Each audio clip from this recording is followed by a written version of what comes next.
ہم اصول الفقہ کی ریویژن کریں گے جلدی جلدی۔ تو ادلت و شرعیہ میں جو پہلا ہے وہ ہے الکتاب، اور الکتاب کا جو لغتاً معنی ہے وہ ہے مکتوب یا الذی نزل من جانب اللہ، جو اللہ کی طرف سے اتارا گیا ہے، نزلہ۔ وہ کیا ہے؟ کتاب اللہ ہے، کتاب قرآن مجید ہے۔ اور جو ڈیفینیشن ہے سب کو انشاءاللہ یاد ہوگا، آسان ہے، کلام اللہ الموجز، عاجز کرنے والا ہے، منزل علی رسول، اپنے رسول پر بھیجا گیا ہے جو محمد صلی اللہ علیہ وسلم ہے، باللفظ العربی ومعناہ، مکتوب ہے، مصحف میں موجود ہے، لکھا گیا ہے، منقول الینا بالتواتر ہے۔ اور اس تعریف سے واضح ہو گیا اس کے خصائص اب واضح ہو گئے ہیں، سارے خصائص کو اس تعریف میں جمع کیے گئے۔ اب پہلا جو ہے ان القرآن نزل من عند اللہ علی رسولہ باللفظ والمعنی، اب یہ ایک پہلا خصائص ہو گیا بڑا۔ اور فالقرآن کما یقول الاصولیون، وہ کہتے ہیں ہوا النظم والمعنی جمیعاً، یعنی نظم اور معنی دونوں، جو ردم ہے، معنی ہے، سب کچھ اللہ کی طرف سے ہے، قرآن کا جو نازل کیا گیا ہے۔ اور ثانیاً ان القرآن هو الالفاظ العربیہ، یعنی سارا قرآن جو ہے وہ عربی میں اتارا گیا ہے، تو یہ دوسرا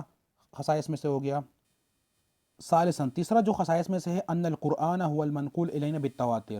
یعنی کتابۃ فی المصاحف، جو لکھا گیا ہے مصحف میں موجود ہے دو گتوں کے درمیان، وحفظاً فی صدور، اور سینوں میں کیا ہے؟ حفظ کیا گیا ہے۔ ومعنی التواتر، یعنی تواتر کا جو معنی ہے وہ کیا ہے؟ انہ قد نقلہ جمع، یعنی جماعت نے نقل کیا ہے، عقل کو منع کر دیتا ہے، تواتہم جمعہم، یعنی اس کا جمع ہونا جھوٹ پر، وہم پر اور خطا پر۔ تو یہ تواتر کی ڈیفینیشن بھی ہو گیا۔ تو قرآن جو ہے وہ تواتر سے نقل کیا گیا ہے، یعنی متواتر ہے۔ اس کے بعد رابعاً جو خصائص میں سے ہیں ان القرآن معجز للبشر و اعجازہ یظہر من تحت العرب بھی، یعنی قرآن جو ہے وہ عاجز کرنے والا ہے بشر کو، اور یہ جو اعجاز ہے وہ ظاہر ہے جب چیلنج کیا عرب کو کہ اس طرح بنا کے لے آؤ، لیکن وہ بنا کے نہ آ سکے۔ تو یہ حقیقت میں اللہ کی طرف سے نازل شدہ قرآن ہے، یعنی کتاب ہے۔ اس کے بعد دلالت القرآن علی الاحکام، یعنی احکام پر قرآن کا دلالت، رہنمائی کرنا، احکام کس طرح بتاتا ہے قرآن۔ پہلے تو تمہید باندھا گیا ہے، وہی خصائص قرآن کے بتایا گئے کہ تواتر سے نقل کیا گیا ہے، اور علم الیقینی ہے، قطعی دلالت، قطعی ثبوت ہے، اور مصحف میں موجود ہے۔ اب یہاں پر آتے قد تکون دلالت اللفظ قطعیہ، یعنی جو اس کا الفاظ ہے وہ دلالت کرتے قطعی یقینی، اس میں کوئی شک و شبہ نہیں ہوتا ہے۔ مثال کے طور پر بتایا گیا ہے قد دلالت لفظ النصف، جو نصف کا معنی ہے وہی نصف ہی مراد دیا جاتا ہے، یہاں پر نصف کا ذکر ہے۔ اور اسی طرح لفظ المئہ، جو مئہ ہے 100، جس طرح 100 کوڑے مارنا، مئہ جلدہ، تو یہاں فَإِنَّا لَفْظَ النِّصْفِ وَالْمِئَةِ، یہ دو الفاظ جو ہے، یا اس کے وغیرہ بہت الفاظ ہے، لا يحتمل غیر معناه، یعنی یہ دوسرے معنوں میں نہیں لیا جا سکتا، اس کا ایک ہی مراد ہے، اور یہ قطعی دلالہ ہے، بس یہی اس سے معنی لیا جاتا ہے اس معنی میں۔ اور وَأَمَّا إِذَا احتمل اللفظ، اگر لفظ ہے اکثر من معنی، کہ اکثر معنی اس سے لیے جاتے ہیں، احتمال کیے جاتے ہیں، سواء كان ظاہرا فی احد هذه المعانی او، یعنی ایک معنی جو ظاہر والا ہے اور ایک باطن والا ہے، یا اس سے کئی مراد لیے جاتے ہیں، تو یہ جو لفظ ہے یہ ظنی ہے، یعنی اس کی دلالت میں۔ جس طرح مثال بتایا گیا ہے کانت دلالتہ علیہ متساویہ، برابر ہو۔ اب ظنی دلالت ہے، مثال کیا ہے؟ لفظ القرح، اور یہ دلالت کرتا ہے علی الخیز والطہر، یہاں پر جو اس آیت میں آیا ہے، تو یہ کیا ہو گیا؟ دلالت الظنی۔ تو ظنیت، یعنی یہ لفظ جو ہے وہ ظنی، یعنی اسے کئی احتمال لیے جا سکتے ہیں، تو یہاں پر اجتہاد کی ضرورت ہے۔ تو یہ ہو گیا بیان کرنا احکام کو، کہ جو الفاظ آئے ہیں اس کا ایک معنی ہو سکتا ہے تو وہ قطعی ہے، اور دوسرا یہ کہ کئی الفاظ اس طرح بھی ہے کہ اس کے کئی معنی ہو سکتے ہیں، تو وہ دلالت الظنی ہو گئے۔ اب اس کے بعد ہے بیان القرآن الاحکام، کے احکام کے لیے قرآن کا بیان، یعنی قرآن میں کیا کیا بیان کیا گیا ہے۔ اب امام شافعی نے 4 وجہ، یعنی صورت بیان کی گئی ہے، وہ یہ ہے، ایک یہ کہ قرآن مجید میں خود، یعنی وضاحت ہو، فرائض جس طرح خود وجوب الصلاۃ ہے، زکوٰۃ ہے، حج وغیرہ ہے، اس کو خود واضح کیا ہے، بیان کیا ہے، اور نص سے ثابت ہے۔ دوسرا یہ کہ اس کو کیفیت کو ادا کرنے کا جو کیفیت ہے علی لسان النبی صلی اللہ علیہ وسلم، اس سے بتایا گیا ہے کہ مثال عدد الصلاۃ ہے، اوقات ہے، شروط ہے، تو جو احکامات مزید ہے، یعنی کیفیت ادا کرنے کے متعلق، وہ اللہ نے نبی صلی اللہ علیہ وسلم کے سنت سے جاری کیا ہے، بیان کیا ہے، وضاحت کی ہے، اور اصل جو حکم ہے وہ قرآن مجید میں موجود ہے۔ اور تیسرا یہ کہ وہ سنت جو اللہ نے نص میں یعنی اس کا ذکر نہیں کیا ہے، قرآن مجید میں موجود نہیں ہے، لیکن اس کو اطاعت رسول کی بنیاد پر فرض قرار دیا گیا ہے، تو یہ بھی بیان کر دینا ہو گیا احکامات کو، کہ پھر وہ جو احکامات بیان کیے گئے اللہ کے رسول کی طرف سے جو قرآن مجید میں نہیں ہے، نا وضاحت کے لیے ہے، تو اس کی اتباع واجب ہے۔ اور چوتھا یہ کہ اجتہاد کی بنیاد پر ایک مسئلہ نکالا گیا قرآن و سنت کی روشنی میں، اور وہ مسئلہ قرآن و سنت میں ڈائریکٹ نص سے ثابت نہیں تھا، موجود مطلب نہیں تھا، تو یہ چوتھا شکل ہو گیا احکامات کو بیان کرنے کا۔ یہاں پر یہ بتایا کہ انواع الاحکام الواردہ، یعنی احکام جو موجود ہے قرآن مجید میں وہ کس طرح ہے، تو وہ احکام العلاقۃ بین العبد والرب، یعنی وہ احکامات جو تعلق رکھتے ہیں رب اور بندے کے درمیان، وہذی تعارف بے قسم عبادات، تو یہ عبادات کی قسم میں شمار کیا جاتا ہے، یہ عبادات ہو گئے جس طرح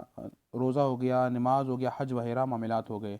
تو اس کا تعلق رب اور بندے کے ساتھ ہے۔ اور دوسرے احکامات ہیں الطائفہ الاولی، یہ ہو گیا۔ اب الطائفۃ الثانی وہ ہے وہ احکام جس کا تعلق لوگوں کے بعض کے ساتھ ہو، اس کے اقسام ہیں، ایک فرد کے دوسرے فرد کے ساتھ، جس طرح والدین، اولاد، بچے یا دوست، پڑوسی، تو یہ ہو گیا احکامات ایک ملک میں، اور ایک افراد کے اپنے ولی الامر کے ساتھ، بادشاہ کے ساتھ، جس طرح حاکم اور محکوم کے حقوق و واجبات وغیرہ ہو گئے، یہ معاملات ہو گئے۔ اور تیسرا شکل جو ہے احکامات کا وہ ہے کہ ایک ملک کا دوسرے ملک کے ساتھ حالت حرب اور امن میں، تو یہ احکامات بیان کیے گئے ہیں، اصل میں یہ ہے معاملات، یعنی بندے کا دوسرے افراد یا بندوں کے ساتھ معاملات یا احکامات۔ اس کے بعد ادلۃ شرعیہ میں جو ہے وہ ہے السنہ۔ السنہ فی اللغت میں کیا ہے؟ الطریقۃ المعتادۃ، یعنی عادت والا طریقہ، یہ جو عادت ہے وہی طریقہ ہو گیا۔ اب اس کی جو ڈیفینیشن ہے، جو اصطلاحاً ہے وہ کیا ہے؟ ما نقل عن رسول اللہ صلی اللہ علیہ وسلم من قول او فعل او تقریر، تو یہ سنت ہے۔ اس لحاظ سے سنت کی انواع ہے تین: سنت قولیہ، سنت فعلیہ اور سنت تقریریہ۔ اب قولیہ کیا ہو گیا؟ ما ورد عن رسول اللہ صلی اللہ علیہ وسلم من قول یقصد بها التشریع و بیان الاحکام، تو یہ ہو گیا تعریف سنت القولیہ۔ اور اس کے بعد فعلیہ جس میں فعل کے بارے میں آیا ہو ذکر، اور تقریریہ جس کے بارے میں خاموشی ہو، یعنی حضور صلی اللہ علیہ وسلم کے سامنے کوئی فعل واقع ہو گیا اور اس نے خاموشی اختیار کر دی، تو یہ فعل کیا ہے؟ شرحاً صحیح ہے، کیونکہ حضور صلی اللہ علیہ وسلم کے سامنے اگر برا فعل یا شریعت کے مخالف فعل واقع ہو جائے تو حضور صلی اللہ علیہ وسلم منع فرماتے ہیں، یا اس طرح قول پر خاموشی اختیار کر لی، تو یہ کیا ہے؟ سنت التقریری ہے۔ سنت کی مزید تقسیم ہے سند کے اعتبار سے، کہ سند متصل ہے اور غیر متصل ہے۔ جو متصل ہے اس کی بھی اقسام ہے، خبر احاد ہو گیا، خبر متواتر ہو گیا، اور غیر متصل میں بھی تقسیم ہے کہ مرسل ہو گیا یا وغیرہ۔ اور خبر احاد کی بھی تقسیم ہے، اس میں مشہور بھی ہے، اور احناف کے ہاں خاص اس کے لیے شرائط ہے، وہ ہم سکپ کر چکے ہیں۔ یہاں پر ہے بیان السنت لاحکام، یعنی احکام کے لیے سنت کا بیان۔ اب کچھ احکام اس طرح ہے کہ قرآن مجید میں بھی آئی ہے اور سنت میں بھی آئے ہے تاکید کے لیے، اور دوسرے وہ ہے کہ قرآن مجید میں جو ہے وہ مجمل بیان ہے، سنت میں اس کا تفصیل بیان کیا گیا ہے۔ اور تیسرا وہ ہے کہ قرآن مجید میں اصل حکم اس کے متعلق ہے، لیکن ایک فرعی مسئلہ آ گیا، اس کے متعلق قرآن مجید میں ذکر موجود نہیں ہے، پھر سنت نے اس کو واضح کیا ہے۔ تو یہاں پر ہے ثانیاً کیا ہے؟ السنت شارحۃ للقرآن، کہ سنت ہے اور قرآن کے لیے شارح ہے، تشریح کرنے والا ہے سنت۔ اب بتایا گیا ہے کہ کچھ احکام ہے جس میں جو حکم ہے وہ عام ہے یا مطلق ہے یا مجمل ہے، پھر سنت آتا ہے اس کو تفصیل بیان کر دیتا ہے مجمل کا، اور مقید کر دیتا ہے مطلق کو، اور خاص کر دیتا ہے جو عام ہے۔ تو سنت اس لیے آتا ہے، مثال کے طور پر اقیم الصلاۃ، اب یہ مجمل ہے، اب کس طرح نماز پڑھے، کب پڑھے، تو مطلق بھی ہے کہ ہمیشہ پڑھے اور سب پڑھے یا کون پڑھے، تو اس کے لیے سنت آیا ہے، طریقہ بھی بتایا گیا ہے، کیفیت بھی بتایا گیا ہے، عمل بھی بتایا گیا ہے، سب کچھ بتایا گیا ہے، سنت میں اس کی وضاحت ہوئی ہے۔ یہاں پر ہے ثالثاً السنت تلحق الفرع باحد الاصلین، یعنی سنت جو ہے وہ ایک فرعی مسئلہ کو اصلین میں داخل کر دیتا ہے، اصلین یعنی دو میں سے، جو حلال اور حرام میں سے ایک میں داخل کر دیتا ہے یا واضح کر دیتا ہے۔ مثال کے طور پر ایک مسئلہ بیان ہوئی ہے قرآن مجید میں، اب ایک فرعی مسئلہ آ گیا، اس کا قرآن مجید میں ذکر موجود نہیں ہے، پھر اس کے لیے سنت آئی ہے اس کی وضاحت کے لیے۔ مثال ہے، اب یہاں پر مثال جو ہے وہ یہ ہے کہ اللہ رب العالمین نے زنا کو حرام قرار دیا ہے اور حلال قرار دیا ہے زواج، شادی کو۔ اب سوال یہ ہے کہ اگر شادی میں شرائط مکمل نہیں ہیں تو کیا یہ زنا ہوگا یا یہ زواج ہوگا؟ تو یہ زنا اس لیے ہوگا یا زنا کی طرح ہوگا کیونکہ اس میں شرائط مکمل نہیں ہے، جس طرح حق مہر کا نہ ہونا یا گواہان کا نہ ہونا یا اذن ولی کا اذن نہ ہونا، تو اس طرح نکاح جو ہے وہ باطل ہے اور وہ زنا ہی ہے۔ اور دوسرا جو مثال دیا گیا ہے وہ یہ ہے کہ سید البحر کا شکار جو ہے وہ حلال ہے، اور بتایا گیا ہے کہ جو میتہ ہے مردار وہ خبائث ہے، وہ حرام ہے۔ اب سوال یہ ہے کہ جو سمندر کا مردار ہے وہ کیا ہے؟ تو اس کے متعلق بتایا گیا ہے کہ الحلہ میتتہ، یعنی اس کی مردار جو ہے وہ حلال ہے، تو اس کے متعلق سنت نے بتایا۔ اس کے بعد یہ بھی بتایا گیا ہے کہ مردار جو ہے وہ تو کیا ہے، حرام ہے، اور جو مذبوحہ ہے جس کو ہم نے ذبح کیا ہے وہ حلال ہے۔ لیکن اب ماں کے پیٹ میں جو بچہ جنین ہے مذبوحے کے پیٹ میں، وہ حلال ہے یا حرام ہے؟ تو سنت نے بتایا کہ وہ کیا ہے، حلال ہے۔ اس کے بعد ہے اجماع۔ اجماع کی جو لغتاً معنی العزم، ارادہ کرنا یا اتفاق کو، اور جو ڈیفینیشن ہے، جو تعریف ہے اصطلاحاً، یہ اتفاق المجتہدین من امت محمد صلی اللہ علیہ وسلم بعد وفاتہ فی عصر من العصور، یعنی ایک زمانے میں سے علی حکم شرعی پر۔ اب یہاں پر 5 امور بتائے گئے ہیں اس تعریف میں۔ ایک یہ کہ اتفاق المجتہدین ہو، سب کا اتفاق ہو اس پر۔ دوسرا یہ کہ مجتہدین کیا ہو، امت المسلمہ، سب مسلمان ہو۔ ثالثاً یہ ہے کہ اتفاق المجتہدین بعد وفات النبی صلی اللہ علیہ وسلم ہو۔ اور رابعاً یہ ہے کہ یکون الاتفاق بین عصر واحد، یعنی ایک عصر واحد کے مجتہدین ہو۔ اور 5 یہ ہے کہ اعلیٰ حکم شرعی، یعنی حکم شرعی پر اتفاق ہو۔ جو ادلۃ الشریعہ میں سنت نبوی ہے اس پر پھر نظر دہراتے ہیں۔ تعریف السنہ میں جو لغتاً معنی ہے الطریقۃ متبعۃ، یعنی وہ طریقہ جس کی اتباع ہوتی ہے، اور وہ محموداً، تعریف شدہ بھی ہو سکتی ہے، مذمومہ مذمت والی بھی ہو سکتی ہے، تو لغتاً معنی ہو گیا۔ اصطلاحاً کل ما ثبت عن نبی صلی اللہ علیہ وسلم من قول او فعل او تقریر، تو یہ تعریف ہو گیا اصطلاحاً جو بھی ثابت ہے نبی کریم صلی اللہ علیہ وسلم سے، چاہے قول ہے، فعل یا تقریر ہے، صفات بھی آ سکتے ہیں، تو یہ ہو گیا سنت۔ تو ہمارے سامنے جو ہے وہ ہے حجیت السنت النبویہ، یعنی حضور صلی اللہ علیہ وسلم کی جو سنت ہے اس کا حجت ہونا۔ تو جو سنت ہے وہ مصدر الثانی ہے من مصادر تشریع اسلامی ہے، اور اس کی طرف رجوع کرنا واجب ہے، اس پر عمل کرنا واجب ہے۔ اور قرآن کریم میں اور سنت میں اس کے متعلق کیا آیا ہے، احکامات آئے ہیں، مطلب دلیل آئے ہیں، دلائل آئے ہیں۔ اور اولاً کیا ہے، دلالت القرآن الکریم علی وجوب الاخذ بسنت و احتجاج بہا، یعنی اس سے دلیل لینا اور اس پر عمل کرنا، یہ کیا ہے، واجب ہے۔ قرآن کریم میں بتایا گیا ہے کہ وَمَن یُطِعِ الرَّسُولَ فَقَدْ أَطَاعَ اللَّهَ، جس نے رسول کی اطاعت کی اس نے بے شک اللہ کی اطاعت کی۔ اور یہاں پر اطیعوا اللہ واطیعوا الرسول آیا ہے، اور یہاں پر یہ آیا وَمَا آتَاكُمُ الرَّسُولُ فَخُذُوهُ وَمَا نَهَاكُمْ عنہ فانتہوا، کہ رسول جو دے اسے لے لو اور جس سے منع کرے اسے دور رہو، یعنی اسے چھوڑ دو۔ اور وجہ ثانی یہ ہے کہ بینت اللہ تعالی ان مصدر السنہ، جو سنت ہے وہ کیا ہے، هو الوحی، وہ وحی ہے من اللہ تعالی، جس طرح کہ آیا ہے قرآن مجید میں وما ينطق عن الهوى الا وحی یوحى، یعنی حضور صلی اللہ علیہ وسلم کا جو نطق ہے، جو بتایا جا رہا ہے، جو بیان کر رہا ہے، وہ کچھ نہیں ہے مگر وحی ہے اللہ کی طرف سے۔ بتا رہے ہیں کہ وحی کے 2 قسمیں ہیں، ایک وہ جس کو تلاوت کیا جاتا ہے وہ قرآن کریم میں، اور ایک وہ جس کو تلاوت نہیں کیا جاتا ہے وہ سنت ہے۔ اور الوجہ ثالث یہ ہے کہ اللہ رب العالمین نے منع فرمایا ہے حضور صلی اللہ علیہ وسلم کی مخالفت سے، یعنی جس نے مخالفت کیا اس کے لیے جہنم ہے، عذاب ہے، عذاب علیم ہے۔ اور یہ بتایا گیا کہ جو تمہیں سے فیصلہ کرے اس پر عمل کرو اور یہ تمہارے لیے خیر ہے۔ اور یہ بھی بتایا گیا کہ فلا وربک لا یؤمن حتی یحکموک فیما، یعنی تم فیصلہ نہ کرو اس میں جس میں تمہارے درمیان جھگڑا ہے، تم مومن نہیں ہو سکتے، اور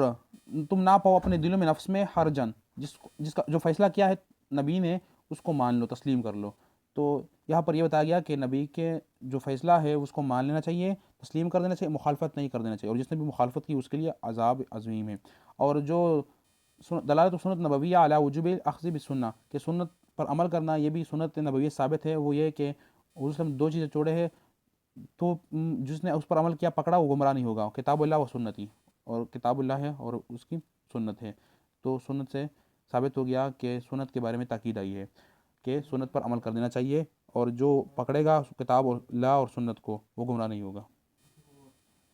اب وہاں یہاں پر یہی ہے احوال السنت مع القرآن الکریم، یعنی سنت کا احکام بیان کرنا۔ تو ایک حالت تو یہ ہو گیا کہ سنت تاکید کے لیے آ جائے، قرآن مجید میں وہی چیز آئی ہے لیکن سنت تاکید کے لیے آ جائے، جس طرح ان دماءکم و اموالکم حرام علیکم، کہ خون یعنی قتل کرنا اور مال لوٹنا جو دوسرے کا مال ہے وہ تم پر حرام ہے، اور قرآن مجید میں بھی اس طرح آیا ہے یا ایھا الذین آمنوا لا تأکلوا اموالکم بینکم بالباطل۔ اور ثانیہ یہ کہ آیتی سنہ مبینہ یعنی مفصل، کہ وضاحت کے لیے تفصیل کے لیے، لما اس کے لیے، اجمل جو اجمالی ہے یعنی اس کی وضاحت نہیں کی گئی ہے، اس کی وضاحت کے لیے تفصیل کے لیے سنت آ جائے، جس طرح نماز ہے کہ نماز اور روزہ وغیرہ جو ہے یہاں پر بتایا گیا ہے کہ واقعی الصلاۃ نماز قائم کرو۔ اب کس طرح قائم کرے تو حدیث میں صفت الصلاۃ جو ہے نماز کا صفت طریقہ سب کچھ بتایا گیا ہے، اور یہ بتایا گیا ہے کہ واجب کیا ہے، شرائط کیا ہے، ارکان کیا ہے، اور مستحب کیا ہے، اور حرام کیا ہے، اور مکروہ کیا ہے نماز میں، تو سب کچھ بتایا گیا ہے، اور شرائط بھی بتائے گئے ہیں، یعنی مجمل کو مفصل کے لیے اور مطلق کو مقید کے لیے، اور اس کے ساتھ جو خاص ہے جو عام ہے وہ خاص کے لیے خاص کر دیا، یعنی نماز جو ہے ہر وقت نہیں پڑھ سکتے، اس کے لیے وقت مقرر کر دیا، اور اس کے لیے شرائط رکھ دیے گئے، اور اس کی تعداد بتائی گئی، تو یہ سب چیزیں سنت میں آئی ہے۔ اور الحالۃ الثالثہ یہ ہے کہ ایتی السنت باحکام سکت عنہا، کہ جو احکام جس میں قرآن شریف کیا وہ خاموش ہو یا اس سے رہ چکے ہو، تو اس کے لیے کیا آتی ہے، سنت آتی ہے اس کے وضاحت کے لیے۔ یہاں پر بتایا گیا ہے کہ جمع نہیں ہو سکتے عورت اور اس کی جو چچی ہے، اور یا عورت جو اس کی خالہ ہے، اس کو نکاح میں جمع نہیں کیا جا سکتا ہے، اس کو حرام قرار دیا گیا ہے۔ یعنی ایک مسئلہ جو ہے وہ قرآن مجید میں بیان ہے لیکن دوسری فرع مسئلہ آ گئی تو اس کی وضاحت نہیں ہوئی ہے، اب اس کے متعلق سنت جو ہے وہ آئے گا اور تفصیل کرے گا، بیان کرے گا۔ اس کے بعد تعریف الاجماع ہے، اجماع کی جو معنی العدم ہے وہی ہم نے بتایا، اور اتفاق ہے، اور اصطلاحاً بھی اتفاق المجتہدین ہے وہی تعریف ہے۔ اور یہاں پر جو العزم ہے حدیث میں آیا ہے کہ جس نے نیت نہیں کیا، عزم نہیں کیا رات کے وقت روزے کے لیے تو اس کا روزہ نہیں ہے، تو یہاں سے یعنی عزم اجماع مراد ہے ارادہ۔ حجیت الاجماع، اجماع کا حجت ہونا، اس پر دلیل کیا ہے، تو دلیل یہ ہے اللہ رب العالمین فرماتے ہیں وَمَن یُشَاقِقِ الرَّسُولَ، جس نے رسول کی مخالفت کی، من بعد ما تبین لہ الہدی، اس کے بعد جو اس کے سامنے جو ہدایت ہے وہ واضح ہو گیا، روشن ہو گیا، وَيَتَّبِعْ، اور اس نے پیروی کی غَیْرَ سَبِیلِ الْمُؤْمِنِین، مومنین کے راستے کے مخالف، یعنی مومنین جس پر جمع ہے، جو جماعت ہے مسلمانوں کا اتفاق ہے، اس کے مخالف راستے کو انہوں نے اپنایا، نولہ یعنی ہم اس کو پیر دیں گے، ما تولا جس طرف وہ جا رہا ہے، اور وہ پہنچ جائے گا جہنم میں، تو یہ اس کے لیے برا ٹھکانہ ہے۔ اب یہاں پر یہ ہو گیا کہ جو اجماع ہے اس کی مخالفت نہیں ہوگی، اجماع جو ہے وہ ہدایت ہے جو ثابت ہے، اور وہ حجت ہے، دلیل ہے۔ اس کے بعد انواع الاجماع، اجماع کی دو قسمیں ہیں، اجماع صریح یا قولی ہو گیا جس پر اتفاق ہے مجتہدین کا اس کے اقوال فعل میں، اور ایک مسئلہ معین میں ایک حکم دیا ہے، فتویٰ دیا ہے، سب کل عالم سب عالموں نے فی مسئلۃ بالرائے، اور جو فتویٰ ہے وہ ایک چیز ہے، یعنی اور یہ جو اجماع ہے یہ یقین کا قطعی یعنی فائدہ دیتا ہے، اس میں اختلاف نہیں ہے، جس طرح 5 جو نماز ہے وہ فرض ہے، زنا حرام ہے، تو اس پر اتفاق ہے، اور اس طرح اجماع کا انکار کرنا کیا ہے، جائز نہیں ہے، اور یہ حجت ہے، دلیل ہے۔ اجماع سقوطی ہو گیا وہ کہ کچھ علماء اس پر فتویٰ دے اور باقی خاموش رہے، یعنی پیل جائے اور باقی سکوت اختیار کرے